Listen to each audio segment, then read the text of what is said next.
حضور تاجدار انبیاء سید انبیاء جناب محمد رسول اللہ صلی اللہ علیہ وآلہ وسلم آپ کی ولادت و اسارت ہے۔ یہ آپ کے میلاد کا مہینہ ہے، حضور کی پیدائش کا مہینہ ہے۔ اللہ وحدہ لا شریک نے قرآن شریف میں ارشاد فرمایا قل بفضل اللہ وبرحمتہ فبذلک فلیفرحوا، اے حبیب فرما دیں جب اللہ کا فضل اور رحمت کے لیے خوشیاں مناؤ۔ سبحان اللہ۔ حضور سے بڑا نہ تو رب کا کوئی فضل ہے، نہ ہی رب کا کوئی کرم ہے، نہ ہی رب کی کوئی نعمت ہے۔ ہمیں جو کچھ ملا، ہمیں ایمان ملا، قرآن ملا، بلکہ رب رحمان ملا تو حضور کے صدقے ملا، حضور کے صدقے ملا۔ کسی شاعر نے کیا خوب کہا، قربان میں ان کی بخشش کے مقصد بھی زباں پر آیا نہیں، قربان میں ان کی بخشش کے مقصد بھی زباں پر آیا نہیں، بن مانگے دیا اور کتنا دیا دامن میں ہمارے سمایا نہیں، بن مانگے دیا اور اتنا دیا دامن میں ہمارے سمایا نہیں۔ ایمان ملا ان کے صدقے، قرآن ملا ان کے صدقے، ایمان ملا ان کے صدقے، قرآن ملا ان کے صدقے، رحمان ملا ان کے صدقے۔ وہ کیا ہے جو ہم نے پایا نہیں، رحمان ملا ان کے صدقے۔ وہ کیا ہے جو ہم نے پایا نہیں، قربان ان کی بخشش کے مقصد بھی زباں پر آیا نہیں۔ حضور علیہ السلام نے فرمایا انما انا قاسم واللہ یؤتی، بے شک اللہ عطا فرماتا ہے اور میں تقسیم کرتا ہوں۔ نبی پاک صلی اللہ علیہ وآلہ وسلم کو اللہ عطا فرماتا ہے اور حضور صلی اللہ علیہ وآلہ وسلم تقسیم فرماتے ہیں۔ حضور کیا تقسیم فرماتے ہیں؟ حضور ہدایت تقسیم فرماتے ہیں، حضور نعمتیں تقسیم فرماتے ہیں، حضور علم تقسیم فرماتے ہیں۔ تو عزیزان گرامی قدر، نبی پاک صلی اللہ علیہ وآلہ وسلم آپ کو رب کریم نے قرآن شریف عطا فرمایا۔ قرآن شریف ایک ایسی لارحت اور بے عیب کتاب ہے کہ جس میں کسی قسم کا شک نہیں، کسی قسم کا عیب نہیں، اور ایسی کتاب ہے کہ حضور کے میلاد کے صدقے میں ملی۔ اگر حضور کا میلاد نہ ہوتا، حضور کی آمد نہ ہوتی تو قرآن شریف بھی ہم تک نہ پہنچتا۔ حضور نبی پاک صلی اللہ علیہ وآلہ وسلم آپ کا میلاد بے مثل و بے مثال ہے، آپ صلی اللہ علیہ وآلہ وسلم کی زندگی بے مثل و بے مثال ہے، حضور کا گفتار بے مثل و بے مثال ہے، حضور کا کردار بے مثل و بے مثال ہے، حضور صلی اللہ علیہ وآلہ وسلم کا دنیا سے پردہ فرمانا بے مثل و بے مثال ہے۔ جب حضور کی ولادت و سعادت ہوئی، حضرت سیدہ طاہرہ زاہدہ آمنہ رضی اللہ تعالیٰ عنہا آپ فرماتی ہیں خرج منی نور، میرے اندر سے ایک نور نکلا اور اس نور کی روشنی میں ملک شام کے محلات مجھے نظر آئے۔ ملک شام کہاں، مکہ شریف کہاں؟ عزیزان گرامی قدر، حضور کے نور کا اجالا اس قدر تھا، نور کی روشنی اس قدر تھی کہ مکہ شریف میں رہتے ہوئے حضرت سیدہ پاک کو ملک شام کے محلات نظر آ گئے۔ اور حضور کا نور ہونا قرآن شریف سے ثابت ہے، حدیث شریف سے ثابت ہے۔ اللہ وحدہ لا شریف نے قرآن کریم میں ارشاد فرمایا قد جاءکم من اللہ نور و کتاب مبین، تحقیق تمہارے پاس تمہارے رب کی طرف سے ایک نور آیا اور روشن کتاب۔ تفسیر جلالین شریف دیکھ لیں، تفسیر مدنی دیکھ لیں، تبیان القرآن شریف دیکھ لیں، جتنی بھی تفسیریں ہیں، تفسیر ابن عباس سب سے پہلی تفسیر ہے، دیکھ لیں اس آیا کریمہ میں جو رب کریم نے نور فرمایا، نور سے ہر ایک نے، نور سے مراد حضور صلی اللہ علیہ وآلہ وسلم کی ذات ہے، نور سے مراد حضور کی ذات ہے، کتاب سے مراد قرآن کریم ہے۔ تو عزیزہ نے گرامی قدر صلی اللہ علیہ وآلہ وسلم آپ سراپا نور بن کے 12 ربیع الاول شریف کو اس دنیا میں تشریف لائے. آپ سراپا نور بھی ہیں, آپ بے مثل و بے مثال بشر بھی ہیں. حضور صلی اللہ علیہ وآلہ وسلم آپ کا نور بہت پہلے رب کریم نے پیدا فرمایا. حضور نے فرمایا اول ما خلق اللہ نوری, اللہ پاک نے جس چیز کو سب سے پہلے پیدا فرمایا وہ میرا نور تھا. حضور کا نور سب سے پہلے پیدا ہوا. جس وقت نہ لوح تھا, نہ قلم تھا, نہ عرش تھا, نہ کرسی تھی, نہ زمین تھی, نہ آسمان تھا, نہ ستارے تھے, کچھ بھی نہیں تھا. حضور کے نور کو اللہ کریم نے اپنے نور کے فیض سے ڈھالا. اور حضور صلی اللہ علیہ وآلہ وسلم کو اللہ کریم نے نبوت عطا فرمائی. آئے سب سے آخر میں, تشریف سب سے آخر میں لائے. حضور کی ولادت سب نبیوں کے آخر میں ہوئی, لیکن حضور صلی اللہ علیہ وآلہ وسلم کا جو نور تھا اسے اللہ کریم نے پہلے ہی نبوت عطا فرمائی. حضور صلی اللہ علیہ وآلہ وسلم نے ارشاد فرمایا, حضور نبی پاک صلی اللہ علیہ وآلہ وسلم نے فرمایا کنت نبیا و آدم بین الروح والجسد, میں اس وقت بھی نبی تھا جب آدم علیہ السلام کو وہ جسم کے درمیان تھے. حضور نے فرمایا کنت نبیا و آدم بین الماء والطین, میں اس وقت بھی نبی تھا جب آدم علیہ السلام پانی اور مٹی کے درمیان تھے. وزیدہ نے گرامی قدر, حضور کی نبوت جو ہے عالمی نبوت ہے. پہلے نبی تشریف لائے کچھ لوگوں کے لیے, خاص علاقے کے لیے, بنی اسرائیل کے لیے نبی تشریف لاتے رہے. لیکن حضور صلی اللہ علیہ وآلہ وسلم کسی خاص قبیلے کے لیے نبی بن کے نہیں آئے, کسی خاص خطے کے لیے نبی بن کے نہیں آئے, بلکہ حضور نبی پاک صلی اللہ علیہ وآلہ وسلم کل جہانوں کے لیے نبی بن کر تشریف لائے. اللہ وحدہ لا شریک نے ارشاد فرمایا وما ارسلناک الا رحمۃ للعالمین, اور اے حبیب ہم نے نہیں بھیجا مگر آپ کو تمام جہانوں کے لیے رحمت بنا. تمام جہانوں کے اندر مسلمان بھی آ جاتے ہیں, غیر مسلم بھی آ جاتے ہیں, زمین بھی آ جاتی ہے, آسمان بھی آ جاتا ہے, سورج بھی آ جاتا ہے, تارے بھی آ جاتے ہیں, چاند بھی آ جاتا ہے, جنت بھی آ جاتی ہے, دوزخ بھی آ جاتی ہے.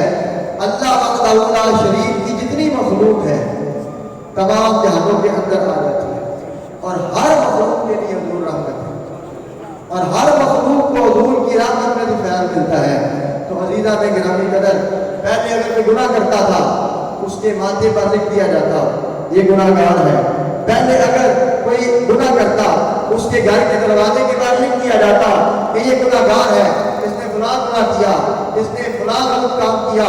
لیکن حضور صلی اللہ علیہ وآلہ وسلم آپ کی رحمت للعالمین کا فیض دیکھیں کہ اب اگر کوئی گناہ بھی کرتا ہے تو اس کے گھر کے دروازے کے اوپر نہیں لکھا جاتا کہ اس نے فلاں گناہ کیا, اس کی پیشانی پر نہیں لکھا جاتا کہ اس نے فلاں گناہ کیا.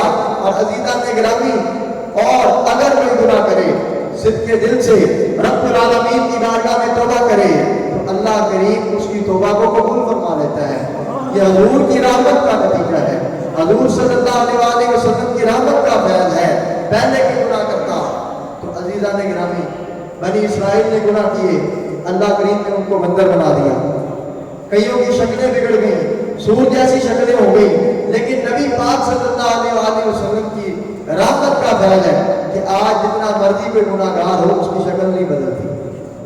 تو عزیزان گرامی قدر, حضور نبی پاک صاحب الاولاق صلی اللہ علیہ وآلہ وسلم آپ کی رحمت کا فیض پورے عالم میں پھیلا. حضور نبی پاک صلی اللہ علیہ وآلہ وسلم آپ کی ولادت میں نے عرض کیا بے مثل و بے مثال ہے کہ آپ رحمت للعالمین بن کر تشریف لائے. حضور کی زندگی بھی بے مثل و بے مثال ہے کہ حضور صلی اللہ علیہ وآلہ وسلم آپ کا جسم پاک جو ہے, آپ کے جسم پاک کا سایہ نہیں تھا. حضور صلی اللہ علیہ وآلہ وسلم کی زندگی بے مثل و بے مثال اس طرح ہے کہ حضور صلی اللہ علیہ وآلہ وسلم آپ نے اپنے کردار سے, اپنے گفتار سے یہ ثابت کیا کہ حضور صادق و امین ہے. لوگ آپ کے دشمن تھے, لوگ آپ کے جانی دشمن تھے. حضور نے فرمایا لوگوں کو اکٹھا کیا, اہل مکہ کو اکٹھا کیا. حضور نے فرمایا کہ اگر میں کہوں کہ اس پہاڑ کے پیچھے ایک لشکر ہے تو تمہارے اوپر حملہ آور ہونا چاہتا ہے, کیا یقین کر لو گے؟ تمام نے یک زبان ہو کے کہا ہم یقین کر لیں گے. حضور نے فرمایا کیوں یقین کرو گے؟ وہ کہنے لگے آپ صادق ہیں, آپ امین ہیں, آپ سچے ہیں, آپ نے کبھی امانت میں خیانت نہیں کی, لہذا ہم یقین کر لیں گے. تو حضور نے فرمایا کہ میں تمہیں کہتا ہوں اللہ وحدہ لا شریک ہے. مجھے صادق مانتے ہو, مجھے امین مانتے ہو, تو اللہ وحدہ لا شریک جو ہے اس کا کوئی شریک نہیں, اس کے ساتھ کسی کو شریک نہ ٹھہراؤ. لات منات اس کا شریک نہ ٹھہراؤ, اس کے ساتھ کسی اور کو شریک نہ ٹھہراؤ. اللہ وحدہ لا شریک ہے. تو عزیزہ نے گرامی المختصر یہ ہے کہ حضور آئے دل جگمگائے, حضور آئے بیت اللہ شریف بتوں سے پاک ہو گیا, حضور آئے لوگوں نے بچیاں دفن کرنی چھوڑ دی, حضور تشریف لائے, لوگ بیت اللہ شریف کا برہنہ طواف کرتے تھے, وہ طواف برہنہ ختم ہو گیا. اور اسی طرح حضور صلی اللہ علیہ وسلم کی ولادت کا کمال دیکھیں کہ آئی نئی حکومت, سکہ نیا چلے گا. تو عزیزان گرامی حضور کی حکومت آئی, کیسر و کسریٰ کے محلات میں دراڑیں آ گئی. حضور کی حکومت یعنی حضور کی ولادت ہوئی تو عزیزان گرامی 1000 سال سے ایران میں ایک آگ جل رہی تھی وہ بجھ گئی. تو عزیزان گرامی قدر حضور نبی پاک صاحب الاولاق صلی اللہ علیہ وسلم, آپ کی شان وراء الورا, آپ کا مقام وراء الورا. حضور صلی اللہ علیہ وسلم سے پہلے جتنے نبی تشریف لائے, کسی کو رب کریم نے خلیل اللہ بنایا, کسی کو رب کریم نے کلیم اللہ بنایا, کسی کو رب کریم نے صفی اللہ بنایا, لیکن میرے اور آپ کے آقا قائد المرسلین جناب محمد مصطفیٰ احمد مجتبیٰ صلی اللہ علیہ وسلم کو رب کریم نے حبیب اللہ بنا کے دنیا میں بھیجا. حضور رسول اللہ بھی ہے, حضور حبیب اللہ بھی ہے, حضور مصطفیٰ بھی ہے, حضور مجتبیٰ بھی ہے, حضور صلی اللہ علیہ وسلم احمد بھی ہے, محمد بھی ہے. تو عزیزان گرامی مصطفیٰ کسے کہتے ہیں؟ جسے رب کریم چن لے. احمد کسے کہتے ہیں؟ جس کی تعریف رب کریم, جس کی سب سے زیادہ جس کی رب کریم نے تعریف کی ہو, اور محمد جس کی بار بار تعریف کی گئی ہو. تو عزیزان گرامی قدر نبی پاک صاحب الاولاق صلی اللہ علیہ وسلم آپ کو رب کریم نے بے شمار اجازات عطا فرمائے, حضور کو بے شمار اختصاصات عطا فرمائے. حضور کو رب کریم نے اول بھی بنایا, آخر بھی بنایا. حضور صلی اللہ علیہ وسلم کو رب کریم نے ہر قسم کے ظاہری اور باطنی علوم عطا فرمائے, حضور کو علوم غیبیہ عطا فرمائے. اللہ وحدہ لا شریک نے قرآن کریم میں ارشاد فرمایا وما هو علی الغیب بضنین, اور یہ نبی غیب بتانے میں بخیل نہیں. عزیزان گرامی یہ کامن سینس ہے, عقل کی بات ہے. اگر کوئی کہے بلا تشبیہ بلا مثال کہ فلاں بندہ اس کے پاس کوئی پیسے نہیں اور اوپر سے کہے کہ وہ بخیل ہے, تو یہ بات جھوٹی ہوگی. بخیل وہ ہوتا ہے جس کے پاس پیسے ہوں, جس کے پاس مال ہو. جس کے پاس کچھ نہیں وہ بخیل نہیں ہو سکتا. تو آج کچھ لوگ کہتے ہیں کہ حضور علیہ السلام کو رب کریم نے علم غیب نہیں عطا کیا. رب کریم نے حضور کو علم غیب عطا کیا, اور نبی ہوتا ہی وہ ہے جس کو رب کریم علم غیب عطا فرمائے. سبحان اللہ. اور وہ غیب کی خبریں لوگوں کو بتائے. کسی شاعر نے کیا خوب کہا, اور کوئی غیب کیا تم سے نیہا ہو بلا, جب نہ خدا ہی چھپا تم پہ گرو. یعنی حضور علیہ السلام سے جب خدا نہیں چھپا. جتنے نبی آئے, موسیٰ کلیم اللہ, عیسیٰ روح اللہ, حضرت آدم علیہ السلام, حضرت یونس علیہ السلام, حضرت یوسف علیہ السلام, حضرت یعقوب علیہ السلام, کسی کو اس انداز سے معراج نہیں ہوئی. حضرت موسیٰ علیہ السلام پر ایک تجلی یعنی ایک تجلی کی زیارت کی, تو حضرت موسیٰ علیہ السلام جو کلیم اللہ ہے جن کے ساتھ رب کریم کلام کرتا تھا, آپ پر رشی طاری ہو گئی. لیکن حضور نبی پاک صلی اللہ علیہ وسلم کو رب کریم نے یہ قوت عطا کی یہ طاقت بخشی کہ حضور صلی اللہ علیہ وآلہ وسلم جب معراج پر تشریف لے گئے تو اللہ وحدہ لا شریک نے اپنی شان کے مطابق اپنی ذات کا مشاہدہ حضور علیہ السلام کو کروا دیا۔ لیکن حضور بے ہوش نہیں ہوئے، حضور صلی اللہ علیہ وآلہ وسلم بے خود نہیں ہوئے، حضور پر غشی طاری نہیں ہوئی۔ تو عزیزان گرامی، یہ حضور علیہ السلام کا ہی خاصہ تھا کہ حضور صلی اللہ علیہ وآلہ وسلم لا مقام کی بلندیوں پر تشریف لے گئے، جہاں نہ جب جبریل امین علیہ السلام گئے، جہاں نہ کوئی اور نبی گیا، نہ کوئی فرشتہ گیا، حضور علیہ السلام کو رب کریم نے لا مقام، جہاں پر نہ کوئی مکان ہے، نہ کوئی سمت ہے، نہ کوئی دائیں ہے، نہ کوئی بائیں ہے، نہ کوئی نیچے ہے، حضور کو لا مقام کی بلندیوں پر بلا کے رب العالمین نے اپنا دیدار کروایا۔ گرامی قدر، حضور علیہ السلام کے میلاد کا مہینہ ہے۔ میلاد کا لفظی معنی ہوتا ہے پیدائش، یہ ذہن میں رکھیں۔ میرا بھی میلاد ہوا، جو لوگ بیٹھے ہیں ان کا بھی میلاد ہوا، جو بھی مخلوق ہے اس کا میلاد ہوا۔ 1,24,000 کم بیش انبیاء کرام کا میلاد ہوا، رسولوں کا میلاد ہوا، صحابہ کرام کا میلاد ہوا، اہل بیت اطہار کا میلاد ہوا، اولیاء کرام کا میلاد ہوا۔ عزیزان گرامی، جو بھی مخلوق ہے اس کا میلاد ہوا۔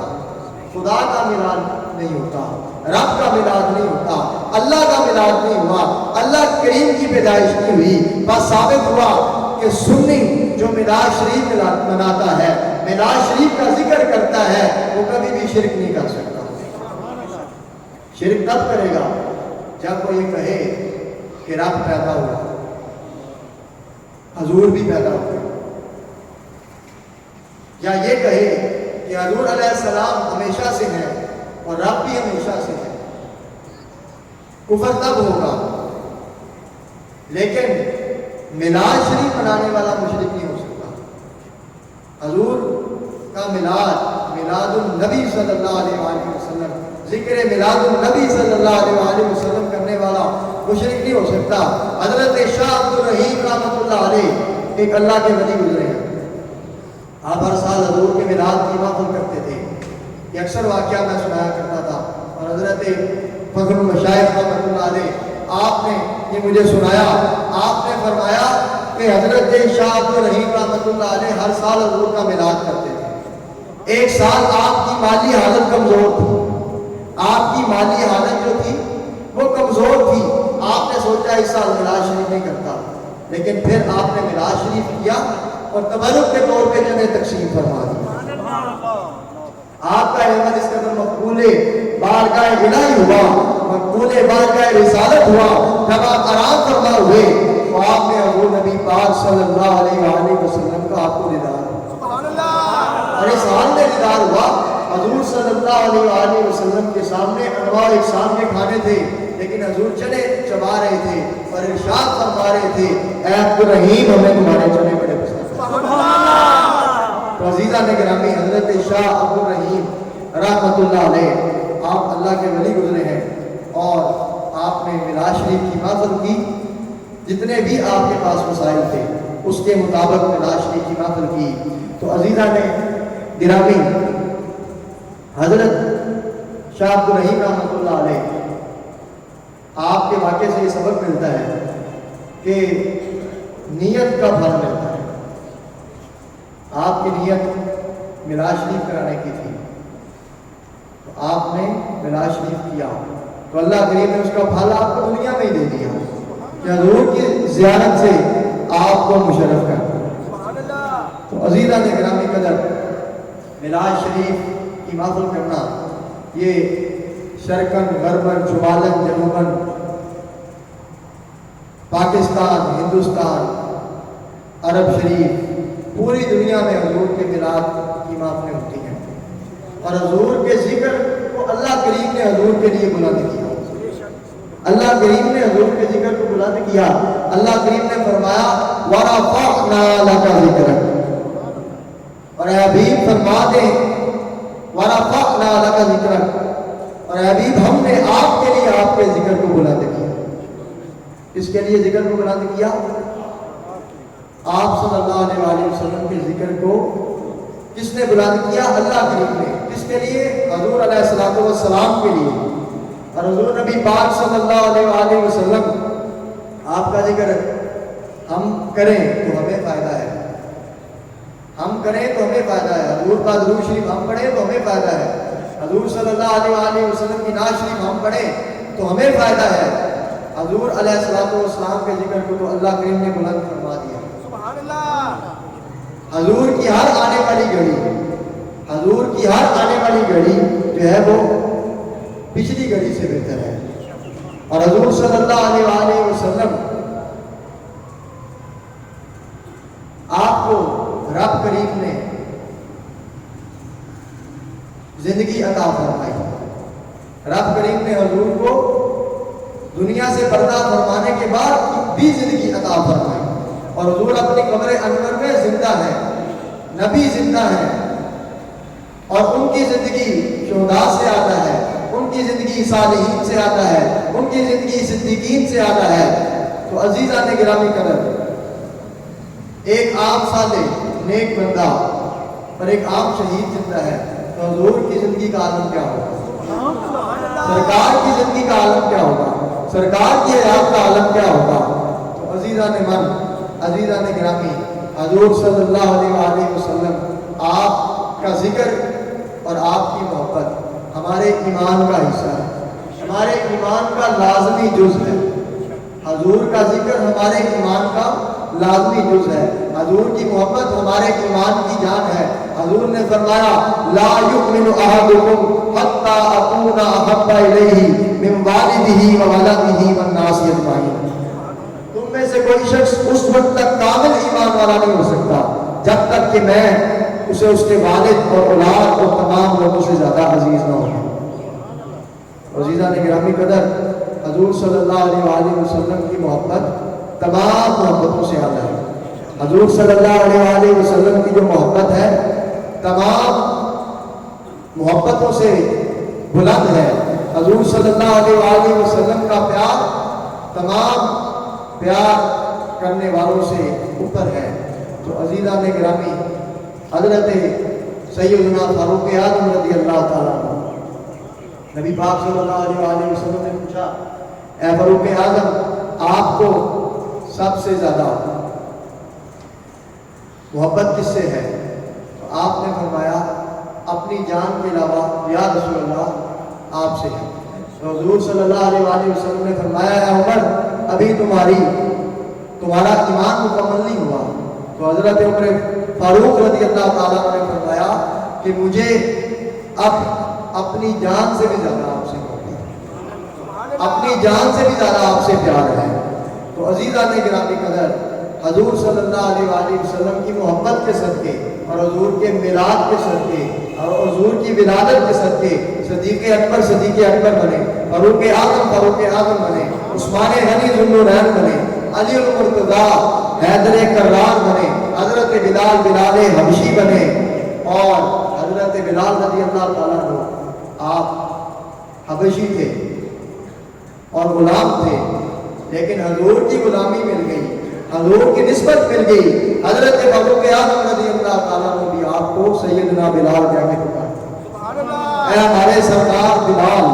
تو عزیزان گرامی قدر، حضور نبی پاک صاحب اولاد صلی اللہ علیہ وآلہ وسلم، آپ کی ہر چیز اعلیٰ ہے، آپ کے اصحاب اعلیٰ، آپ کی اولاد اعلیٰ، آپ کی آل اعلیٰ، آپ کا کردار اعلیٰ، سب کچھ اعلیٰ، آپ کا شہر اعلیٰ، جس شہر میں حضور کی ولادت ہوئی وہ اعلیٰ، جس شہر میں حضور صلی اللہ علیہ وآلہ وسلم آپ نے پردہ فرمایا اور آپ کا مزار ہے وہ اعلیٰ، حضور صلی اللہ علیہ وآلہ وسلم کی ہر چیز اعلیٰ۔ تو عزیزان گرامی قدر، مکہ شریف میں حضور کی ولادت کا سعادت ہوئی، اور مکہ شریف کی شان سنیں کہ وہاں پر ایک نماز پڑھی جائے تو 1,00,000 نماز کا ثواب ملتا ہے، مدینہ شریف میں ایک نماز پڑھی جائے 50,000 نمازوں کا ثواب ملتا ہے، اور بیت المقدس شریف میں مسجد اقصی میں ایک نماز پڑھی جائے تو 25,000 نمازوں کا ثواب ملتا ہے۔ تو یہ سارا کچھ حضور کے تو فیض ہے، حضور کی نسبت کے تو فیض ہے، حضور صلی اللہ علیہ وآلہ وسلم کے صدقے ہے کہ مکہ شریف میں حضور کی ولادت ہوئی، اللہ کریم نے ایک نماز کا ثواب 1,00,000 نمازوں جتنا کر دیا۔ اور مدینہ شریف حضور کو پسند ہے، اور مدینہ شریف میں حضور صلی اللہ علیہ وآلہ وسلم آرام فرما ہے، تو مدینہ شریف میں اگر کوئی بندہ ایک نماز پڑھے اسے 50,000 نمازوں جتنا ثواب۔ بیت المقدس جب معراج شریف کا واقعہ پیش آیا، حضور صلی اللہ علیہ وآلہ وسلم نے بیت المقدس کے اندر، مسجد اقصی کے اندر 1,24,000 کم و بیش انبیاء کرام کو نماز پڑھائی۔ تو بیت المقدس شریف کو جہاں دیگر انبیاء کرام سے نسبت حاصل ہے، وہاں حضور علیہ الصلوۃ والسلام کے ساتھ بھی نسبت حاصل ہے۔ تو نبی پاک صلی اللہ علیہ وآلہ وسلم امام الانبیاء ٹھہرے، امام الانبیاء ٹھہرے، حضور افضل الانبیاء ہے، امام الانبیاء ہے، کیونکہ آدم علیہ السلام سے لے کے تمام انبیاء کرام، عیسیٰ علیہ السلام، موسیٰ علیہ السلام، نوح علیہ السلام، ادریس علیہ السلام، ابراہیم علیہ السلام، تمام انبیاء کرام علیہ السلام نے مسجد اقصی کے اندر حضور کے پیچھے نماز ادا کی۔ تو اس واقعے سے پتہ چلتا ہے کہ حضور حیات النبی ہیں، حضور زندہ ہیں، حضور اپنی قبر میں زندہ ہیں، اور دیگر انبیاء کرام بھی اپنی قبور میں زندہ ہیں۔ حضور کی ظاہری حیات طیبہ میں معراج شریف کا واقعہ ہوا، اور تمام انبیاء کرام نے روحانی طور پہ نہیں بلکہ جسمانی طور پہ مسجد اقصی میں آ کے حضور کے پیچھے نماز ادا کی۔ عزیزان گرامی، نماز جو ہے یہ مومن کی معراج ہے۔ حضور نے فرمایا الصلاۃ معراج المؤمنین، نماز مومن کی معراج ہے۔ تو عزیزان گرامی قدر، حضور علیہ الصلوۃ والسلام آپ کا ذکر کیا جائے تو اللہ کریم راضی ہوتا ہے، رب کی رحمت کا نزول ہوتا ہے، رب کی برکتوں کا نزول ہوتا ہے۔ حضور صلی اللہ علیہ وآلہ وسلم پر ایک مرتبہ درود شریف پڑھے تو اللہ کریم 10 رحمتوں کا نزول کرتا ہے، 10 درجات بلند فرماتا ہے، 10 گناہ مٹا دیتا ہے۔ نماز اگر دکھاوے کے طور پہ پڑھی جائے قبول نہیں ہوتی، روزہ اگر دکھاوے کے طور پہ رکھا جائے قابل قبول نہیں، کوئی بھی عمل ہے، حج دکھاوے کے طور پہ اپنے آپ کو حاجی کے لوانے کے لیے کیا جائے، عمرہ اپنے آپ کو حاجی کے لوانے کے لیے کیا جائے تو قابل قبول نہیں۔ لیکن درود شریف ایک ایسی عبادت ہے جس حال میں پڑھا جائے رب العالمین قبول کرتا ہے۔ دکھاوے کے لیے بھی پڑھو گے رب کریم ثواب عطا فرمائے گا۔ اور عزیزان گرامی قدر، درود شریف کیا ہے؟ درود شریف حضور علیہ السلام کے لیے، حضور کا جو امتی ہے وہ دعا کرتا ہے۔ اگر میں درود شریف پڑھوں گا حضور کے لیے دعا کروں گا، اور اس دعا کا فائدہ مجھے ہوگا۔ حضور کے لیے میں دعا کروں گا اور فائدہ مجھے ہوگا۔ تو عزیزان گرامی قدر، درود شریف جو ہے اس میں مین چیز حضور کا ذکر ہے۔ درود شریف بذات خود کچھ نہیں، بذات خود کچھ نہیں، کیونکہ حضور کا اس میں ذکر موجود ہے، حضور کے لیے دعا کی گئی، اس لیے اسے درود شریف کہتے ہیں۔ اور جب بھی کوئی دعا مانگی جائے اس سے پہلے بھی درود شریف پڑھنا چاہیے، آخر میں بھی درود شریف پڑھنا چاہیے۔ حضرت فاروق اعظم رضی اللہ تعالیٰ عنہ آپ فرماتے ہیں کہ اگر دعا کے شروع اور آخر میں درود شریف نہ پڑھا جائے تو دعا جو ہے وہ آسمان تک نہیں پہنچتی بلکہ معلق ہو جاتی ہے۔ تو اس لیے درود شریف جو ہے اس کی بڑی اہمیت ہے۔ تو عزیزان گرامی قدر، حضور علیہ الصلوۃ والسلام آپ کی شان کا بیان ہم نہیں کر سکتے، ہم اس قابل نہیں کہ حضور کا ذکر کریں، حضور کا چرچا کریں، حضور کا تذکرہ کریں۔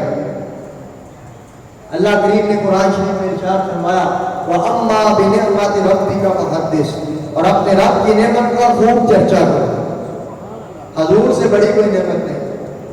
ہم اس آیت پر عمل کرتے ہیں، ہم میلاد شریف کرتے ہیں تو اس آیت کریمہ پر عمل کرتے ہیں۔ حضور کو رب کی نعمت سمجھتے ہیں اور اس لیے حضور کا چرچا کرتے ہیں، حضور کا تذکرہ کرتے ہیں، حضور کی شان بیان کرتے ہیں، حضور کا ذکر کرتے ہیں۔ جس کو جس سے محبت ہوتی ہے اس کا ذکر کرتے ہیں، جس کو جس سے پیار ہوتا ہے اس کا ذکر کرتا ہے۔ تو عزیزان گرامی قدر، حضور علیہ الصلوۃ والسلام آپ کا ذکر یہ ہمارے ایمان کا حصہ ہے اور ہماری نماز کا حصہ ہے۔ ہماری اذان کا حصہ ہے۔ کوئی ایسی عبادت نہیں جس میں رب العالمین کا ذکر تو ہو لیکن رحمت للعالمین صلی اللہ علیہ وآلہ وسلم کا ذکر نہ ہو۔ اذان میں اللہ کریم کی کبریائی بیان کی گئی، اللہ کریم کی بڑائی بیان کی گئی اور رسول اللہ صلی اللہ علیہ وآلہ وسلم کی رسالت کی گواہی دی گئی، اور نماز کے اندر جہاں اللہ کریم سے سیدھے راستے کی پر چلنے کی دعا کی گئی، وہیں نماز کے اندر حضور علیہ السلام کا درود و سلام بھی پڑھا، درود شریف بھی پڑھا گیا، سلام بھی پڑھا گیا۔ نماز تب تک کامل اور مکمل نہیں ہوتی جب حضور علیہ السلام کا درود شریف نہ پڑھا جائے، حضور کی بارگاہ میں سلام نہ پیش کیا جائے۔ اور نماز کے اندر اگر یہ مسئلہ ہے بھول کر، توجہ کے بغیر بھول کر اگر کوئی شخص درود شریف پڑھ جائے، اتحیات دوسری رکعت میں بیٹھا ہو اور بھول کر عبدہ و رسولہ سے آگے درود ابراہیمی پڑھ جائے بھول کر، تو اس پر بھی سجدہ سہا کہ اس نے بھول کر نبی پاک کا درود شریف بھی پڑھا۔ تو عزیزان گرامی، درود شریف پڑھنا چاہیے، توجہ سے پڑھنا چاہیے اور اپنی توجہ حضور کی طرف مرکوز کر کے درود شریف پڑھنا چاہیے۔ حضرت امام غزالی رحمۃ اللہ علیہ فرماتے ہیں کہ جب کوئی شخص نماز پڑھ رہا ہو، نماز میں جب حضور